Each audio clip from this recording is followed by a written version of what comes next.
Hello दोस्तों, कैसे हो आप लोग? आई होप कि आपकी प्रिपरेशन बहुत अच्छे से चल रही है। आज नई सीरीज़ स्टार्ट करेंगे हम, जैसे कि मैंने कहा हुआ था आपको। मैंने अपने चैनल के माध्यम से इन्फॉर्मेशन दिया हुआ था कि एमसीक्यू हम बहुत जल्द स्टार्ट करने वाले हैं। तो आज से हमारा एमसीक्यू स्टार्ट होगा। जो भी मैं पढ़ाऊँगी लेक्चर पार्ट, उसका एमसीक्यू हमारा प्रीवियस ईयर को बेस करके क्या-क्या क्वेश्चन आया है यूपीएससी में और डिफरेंट एग्जाम्स में, और उसके हिसाब से MCQs and answer writing practice हम करेंगे, ठीक है? तो देर नहीं करते, लेट्स गेट स्टार्टेड। हमारा ये जो टॉपिक होगा ये होगा हड़प्पन आर्किटेक्चर, जो अभी-अभी मैंने डाला है उसका लेक्चर वीडियो। उसको पढ़ने के बाद उसमें जो भी एग्जाम में क्वेश्चंस आया है अभी तक यूपीएससी सिलेबस में, यूपीएससी एग्जाम्स में, डिफरेंट एग्जाम्स में, वो सारी चीज़ें हम डिस्कशन करेंगे। ये प्रीवियस ईयर क्वेश्चंस को बेस करके किया हुआ है मैंने। तो चलिए शुरू करते हैं। पहला क्वेश्चन है, what is the primary material used for construction in Harappan cities. आपको पता होगा, मैंने पढ़ा हुआ है बहुत अच्छी तरीके से। Wood, stone, baked and unbaked bricks या फिर लाइमस्टोन। क्या होगा, थोड़ा पॉज करके वीडियो आप लोग बता सकते हैं क्या हो सकता है।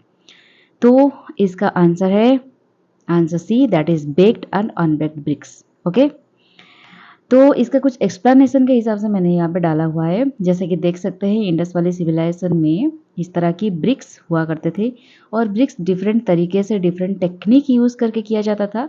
जैसे कि बिल्डिंग मटेरियल होता था, यूनिफॉर्मिटी, सिलेक्शन मटेरियल में यूनिफॉर्मिटी थी, कंस्ट्रक्शन टेक्निक में यूनिफॉर्मिटी थी, मॉड ब्रिक्स यूज होता था, बॉन्ड ब्रिक्स यूज होता था, वुड होता था, रीड्स होते थे। एंड जो मॉड ब्रिक होती थी उसकी साइज होता था ये for houses, and 10x20x40 centimetre होता था सिटी वॉल्स के लिए। इसके बारे में भी हमने पढ़ा हुआ है हमारे पिछले वाले वीडियो में, जो मैंने अभी अभी उसे अपलोड किया रिसेंट वाला वीडियो में।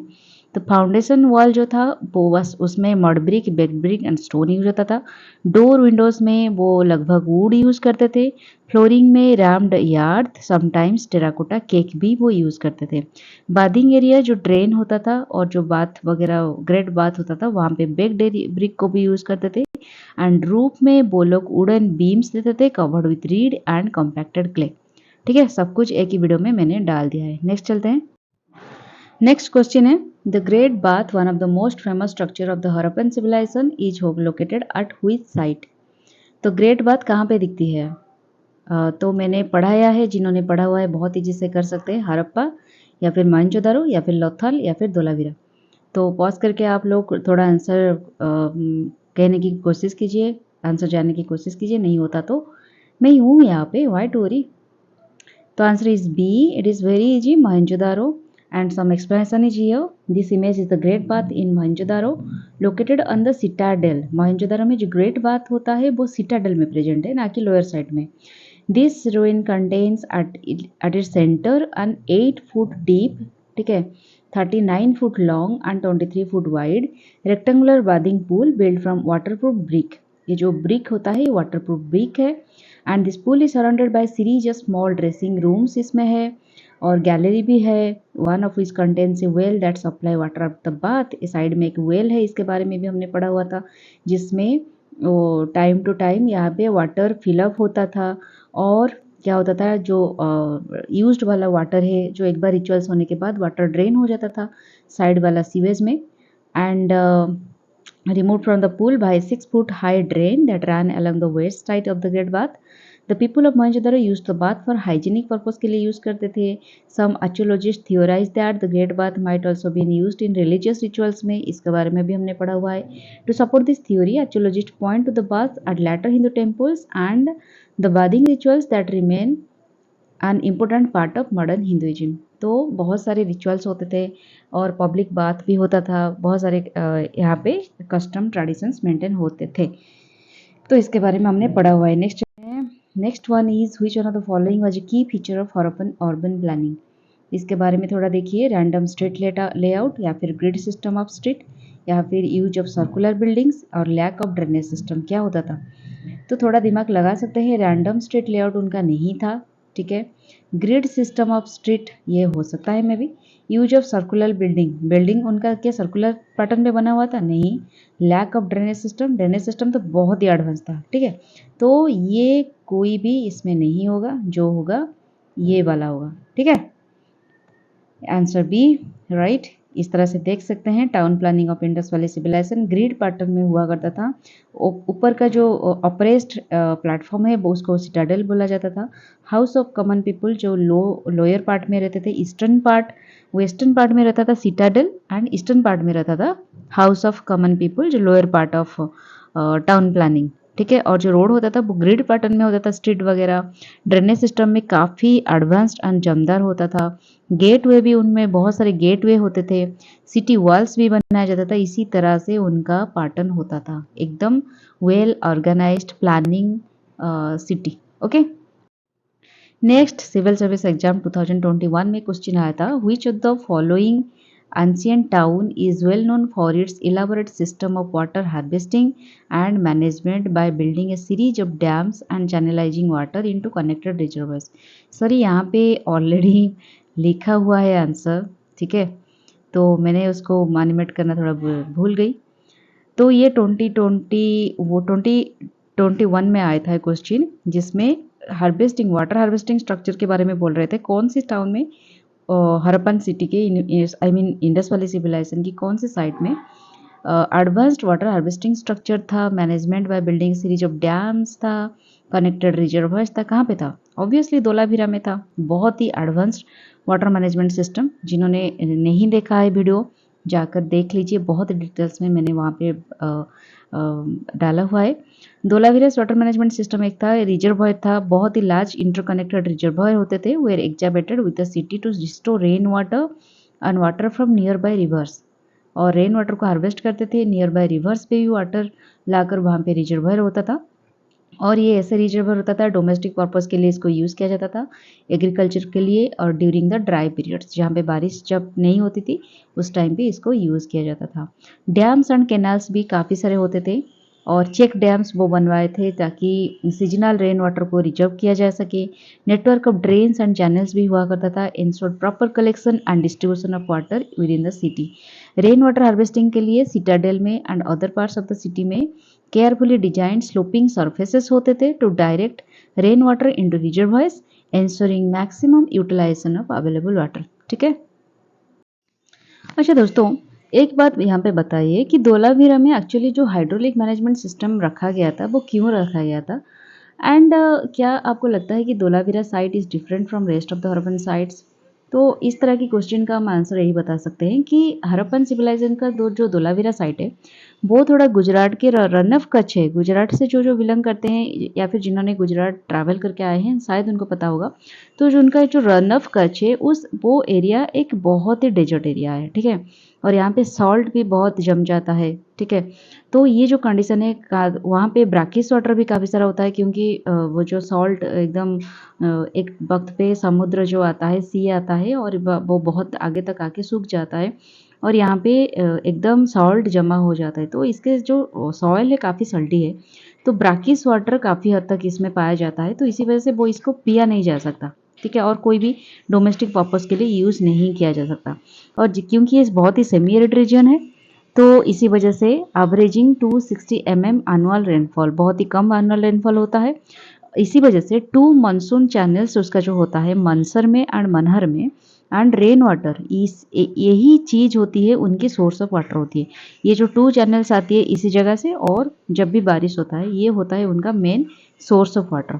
तो इसी स्कार्सिटी को ये एक बहुत बड़ी प्रॉब्लम है, क्योंकि हर एक खाने के बिना शायद 2-3 दिन लोग जी सकते हैं, लेकिन वाटर के बिना तो नहीं जी सकते, because 70% of our body is made up of water. Okay, तो इसी वजह से स्कैरसिटी, क्योंकि स्कैरसिटी एक बहुत ह्यूज प्रॉब्लम हो रहा था, इसी वजह से धोलावीरा में इस तरह की main reason behind the extensive water harnessing system.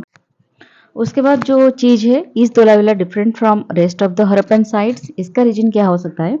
We found many similarities with the rest of the Harappan sites. Harappan site का काफ़ी सारा साइट्स जो होता है इंडस वैली सिविलाइजेशन का सेम पैटर्न पे बना हुआ था। Maximum site is due to geographical features, क्योंकि इंडस वैली सिविलाइजेशन का जो बैंक है उस बैंक में वो जो उनका टेक्नोलॉजी था, उनका जो माइंडसेट था वो लगभग सेम ही था, तो इसी वजह से ज्योग्राफिकल फीचर्स भी लगभग सेम ही था, एंड क्लाइमेटिक फीचर्स भी everything cannot be uniform. We found many similarities but due to geographical features, देखिए सॉरी मैंने थोड़ा समझाना गलत कर दिया। हो सकता है कि बहुत सारी जगह पे हरप्पन साइट का सेम टाइप ऑफ सिमिलरिटीज देखने को मिलता है, लेकिन कभी सिमिलर नहीं हो सकता क्योंकि ज्योग्राफिकल फीचर्स डिफरेंट है। क्योंकि कितना बड़ा एरिया में 8 हमने पढ़ा हुआ था 8 लाख स्क्वायर किलोमीटर में स्प्रेड हुआ था हरप्पन सिटी, तो कितना बड़ा एरिया है, तो माइंडसेट डेफिनेटली सेम नहीं होगा।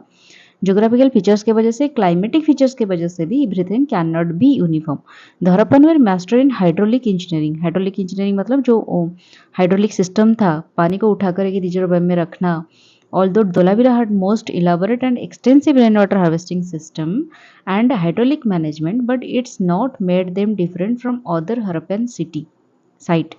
तो हो सकता है, ऑथर यही कह रहे हैं कि हो सकता है धोलावीरा साइट में कुछ हाइड्रोलिक मैनेजमेंट सिस्टम देख सकते हैं आप, रेन वाटर हार्वेस्टिंग स्ट्रक्चर आप देख सकते हो, लेकिन इसका मतलब ये नहीं कि ये कम्प्लीटली डिफरेंट था comparison to other Harappan sites. Although not like Dholavira, but other Harappan site also developed an efficient hydraulic system. We found efficient drainage system from every Harappan site. हमने पढ़ा ग्रेट बाथ में भी efficient drainage system था, उनका maximum Citadel में और जो भी लोअर सिटीज, लोअर टाउन वगैरह थी, लोअर हाउसेस थी, वहाँ पे भी ड्रेनेज सिस्टम हुआ करता था, सब कुछ एडवांस्ड तरीके से हो रहा था। ठीक है, नेक्स्ट चलते हैं। CSC प्रीलिम 2019 में आया था। Which of the following is not a Harappan site?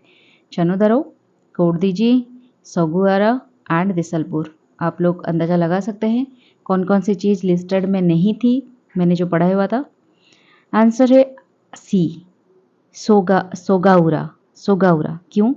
क्योंकि सोगाउरा की लोकेशन है गोरखपुर डिस्ट्रिक्ट में, situated Confluence of Rapti and आमी रिवर, ये दोनों रिवर के आसपास होता है।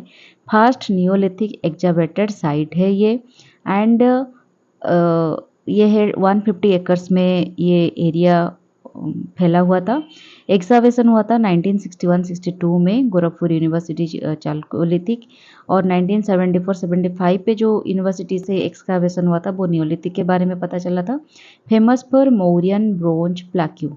ठीक है, इसमें मौर्यन पीरियड की काफ़ी सारी चीज़ें मिलती जुलती है, लेकिन हरप्पन साइड की कुछ ऐसा चीज़ नहीं मिलती है यहाँ पे। और छानूदरा जो है वो है सिंध पाकिस्तान में, कोटदीजी जो है वो सिंध ये भी पाकिस्तान में, और देसालपुर है जो कच्छ गुजरात में है। इसको भी आप लोग याद रख सकते हैं। नेक्स्ट हम देखते हैं, एनडीए एग्जाम में आया था 2022 में। At which of the following Harappan site are fire altars found? इसको भी आपको पता होगा, कालीबांगन में है या फिर हरप्पा या फिर मंचोदरा या फिर अखीकही। आंसर है ए, कालीबांगन में हमें फायर अल्टर्स देखने को मिलती है, और इसी तरह की कुछ फायर अल्टर्स आप देख सकते हैं।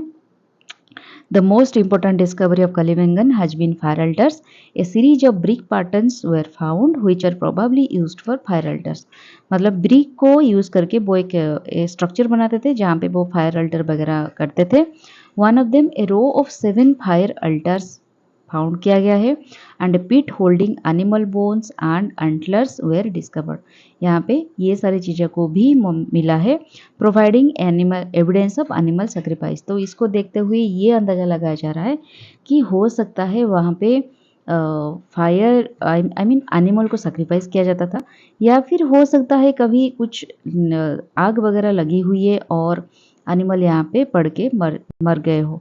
तो ये सारे चीज़ें होती रहती है, अंदाज़ा कोई भी कुछ भी लगा सकता है। ठीक है, नहीं तो ये लगाते हैं क्योंकि आर्कियोलॉजिस्ट जो होते हैं उनके पास काफ़ी एविडेंस होता है, काफ़ी प्रूफ करने के लिए टूल्स होता है, तो इसी हिसाब से वो एविडेंस से निकल कर आता है तथ्य, फैक्ट। ओके, नेक्स्ट आया है एनडीए में 2021 में। Which are the following Harappan site was a specialised centre for making shell objects?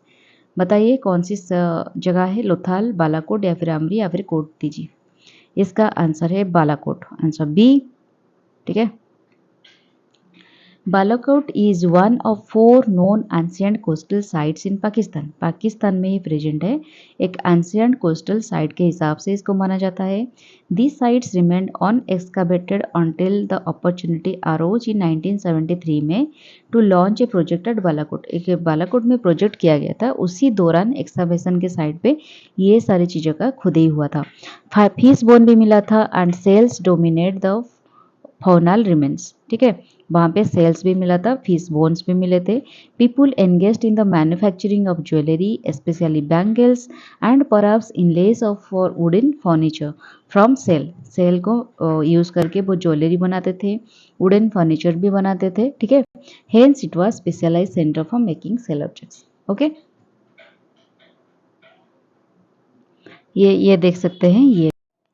Next question आया था सीएपीएफ में 2021 में most of the mature Harappan sites in the reign of Cholistan had been abandoned during which period. तो कोलिस्टन में ये भी चीज़ हमने पढ़ा हुआ था कि कोलिस्टन में कब तक अबैंडन कर दिए गए थे हड़प्पन साइट को, कौन सी टाइम पीरियड तक।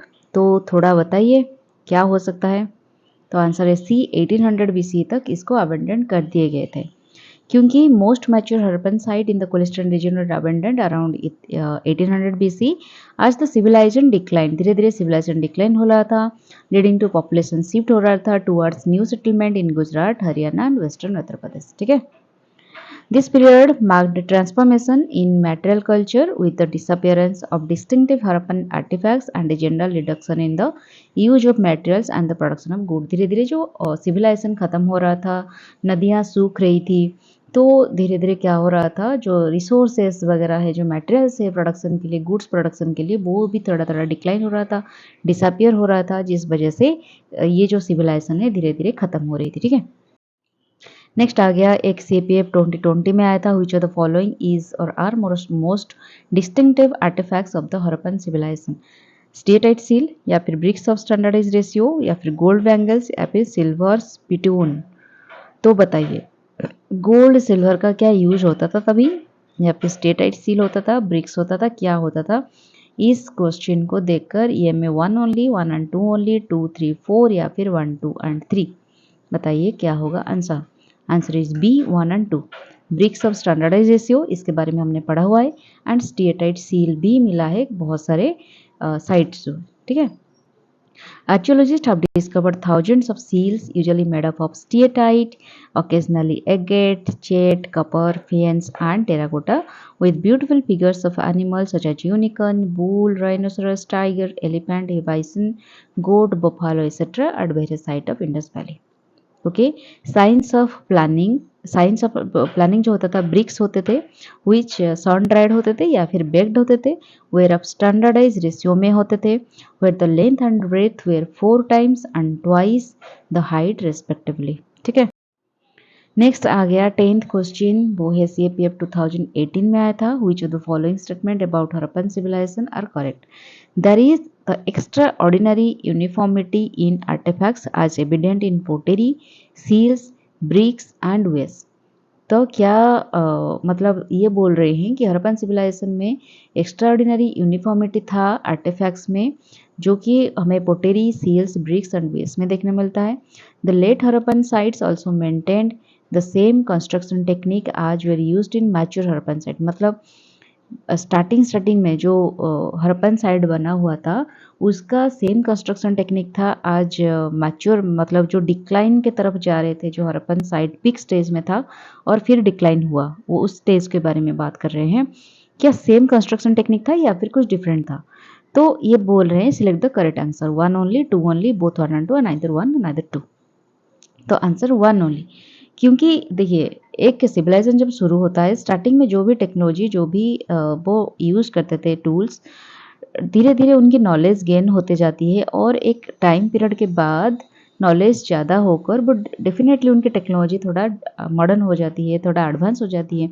तो ये जाहिर सी बात है, आप लोग बचपन से जिस टेक्नोलॉजी को यूज़ करते थे, जिस एरा में जी रहे थे, आजकल के ज़माने में जो बच्चे हैं वो थोड़ा अलग ज़माने में, उस जनरेशन इस जनरेशन का काफ़ी सारा तफात होती है, क्योंकि इस जनरेशन में काफ़ी बच्चे स्मार्ट हो गए हैं, डिफरेंट टूल्स आ गया है, टेक्नोलॉजी आ गया है। तो सेम पैटर्न होता है क्रिएशन में, आई मीन एक सिविलाइजेशन की मतलब सिविलाइजेशन के स्टार्टिंग और एंडिंग फेज में, ठीक है। वेल तो 11th क्वेश्चन है, which one of the following statement about Harappan culture is not correct. तो क्वेश्चन ठीक से पढ़िएगा, नॉट करेक्ट दिया गया है, ठीक है। ये सीडीएस में आया था 2017 में एमसीक्यू में। तो पहला है it witness the fast cities in the sub continent.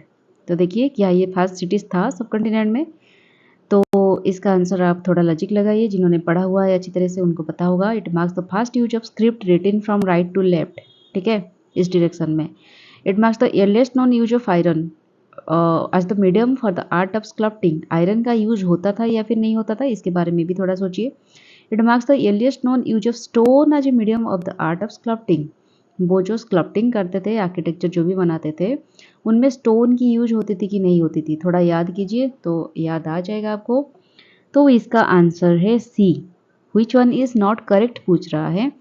तो आयरन की यूज उतना नहीं होता था उन पीरियड पे, ठीक है, उनको पता नहीं था आयरन के बारे में। तो नेक्स्ट देखते हैं। तो नेक्स्ट वीडियो है 12 क्वेश्चन है। Match list 1 and list 2 and select the correct answer using the code given below. तो ये CDS 2017 में सेम टाइम पे आया था। तो यहाँ पे लिस्ट है 1 में धोलावीरा, राखीगृही, बीराना एंड भोगाबो, एंड लिस्ट 2 में सौराष्ट्र, हिसार, कदिर आइलैंड, हरियाणा। तो इसमें आपको लिस्ट 1 के साथ लिस्ट 2 को मैच करना है। तो ये है आपका आंसर। आप थोड़ा बताइए कौन सी एरिया कौन के साथ जुड़ा हुआ है। तो इसका आंसर है सी। धोलावीरा के साथ कदिर आइलैंड ये जुड़ा हुआ है। क्यों जुड़ा हुआ है आप थोड़ा बताइएगा मुझे। बी, राखीगृही के साथ दिया हुआ है हिसार, ठीक है, एंड बीराना के साथ आ गया हमारा हरियाणा, एंड भोगाबो ये है सौराष्ट्र। कैसे है थोड़ा बताइए। क्योंकि देखिए इसका सामंजस्य यही है कि धोलावीरा ये खादिर आइलैंड में आता है, ठीक है, इस एरिया में। राखीगृही ये हिसार एरिया में आता है, एक विलेज है। बीराना भी हरियाणा की एक छोटा सा विलेज है, और भगावो भी सौराष्ट्र में आता है, ठीक है। तो इसके साथ ये क्वेश्चन है। नेक्स्ट आता है, who among the following archaeologist was the first to identify similarities between a pre Harappan culture and the mature Harappan culture. Pre Harappan मतलब जब हरप्पन कल्चर स्टार्ट हुआ तभी से कौन ऐसे आर्कियोलॉजिस्ट थे जिन्होंने आइडेंटिफाई किया सिमिलरिटीज है प्री हरप्पन कल्चर के साथ। मैच्योर हरप्पन कल्चर मतलब जो मतलब डिक्लाइन की तरफ जा रहा था। मैच्योर मतलब जिस स्टेज के बाद उसके बाद ये सभ्यता लोप पा रहा है, और सबसे हाईएस्ट फेज में ये इसका हाईएस्ट फेज में जाने के बाद थोड़ा ये डिक्लाइन होता है, ठीक है। तो ये मैच्योर फेज मतलब एंडिंग जो लास्ट पीरियड है, जो हमारा जो मॉडर्न हिस्ट्री चली आ रहा है, तो ये मैच्योर हिस्ट्री है। उसी तरह से मैच्योर हरप्पन कल्चर जो था, तो सिमिलरिटीज किसने आइडेंटिफाई किया था। अमलानंद घोष या फिर राखलदास बनर्जी, दयाराम साहनी और सर जॉन मार्शल। किसने किया था। CDS 2016 में आया है। इसका आंसर है अमलानंद घोष, ठीक है। Ghosh compared pottery from the Southi culture of Rajasthan with that found at pre-Harappan culture and mature Harappan site, establishing links between them, ठीक है। वो जो उन्होंने राजस्थान से कुछ डिस्कवरी किया था पोटरी, जिसको कंपेयर करके वो ये सोच रहे थे कि प्री हरप्पन कल्चर के साथ मैच्योर हरप्पन कल्चर की कुछ सिमिलरिटीज है, ठीक है। He led excavations at the site of Kalibangan में भी उन्होंने एक्सकावेशन किया था which provided evidence of both pre-Harappan and mature Harappan phases, helping to demonstrate the gradual evolution of the Harappan culture। तो ये उन्होंने इसकी सिमिलरिटीज भी बताई थी और ये भी बात बताई थी, वो धीरे धीरे प्री हरप्पन कल्चर से मैच्योर हरप्पन कल्चर तक फेज तक काफ़ी सारे इवोल्यूशन धीरे धीरे हरप्पन कल्चर कर रहे थे, ओके। तो ये है हमारे अमलानंद घोष, ठीक है। नेक्स्ट आता है CAPF 2014 में हमारा क्वेश्चन आया था, which of the following is not true of bead making as a silent features of mature Harappan crafts. मतलब मैच्योर हरप्पन क्राफ्ट जो developed Harappan crafts developed Harappan time period तो फेजेस था। जो देखिए ये हो गया प्री हरप्पन फेज, और ये मिडेवल हरप्पन फेज, और इसके बाद आ गया मैच्योर हरप्पन फेज, ठीक है। इस फेज में तो क्या है, which of the following is not true. Bead making में कौन सी साइलेंट फीचर्स ट्रू नहीं है, ठीक है। तो ऑप्शन है इसमें Harappan beads are made of gold, copper, shell, lapis lazuli, ivory and variety of semi precious stones. Second one is archaeologists have identified bead maker shops on the basis of assemblage of unfinished objects। तो archaeologist को bead maker shops मिला। At Chanudaro, tools, furnaces and beads in various stages of preparation have been found। छानूदरो में भी काफ़ी जगह पे मिला है। The structure of Banawali yielded many beads in finished, semi-finished, arid, unfinished state। ठीक है। सॉरी। बनवाली में बहुत सारे ऐसे बीड्स फिनिश्ड कंडीशन में, अनफिनिश्ड, सेमी फिनिश्ड कंडीशन में एरिड रीजन में मिला है। तो इसमें कौन सी आंसर सही है, थोड़ा बताइए आप।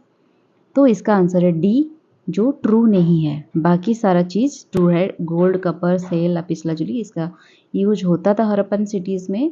आर्कियोलॉजिस्ट भी आइडेंटिफाई किए हैं बीड मेकर शॉप्स, एंड छानूदारों में भी काफ़ी सारी चीज़ें मिला हुआ है। ठीक है।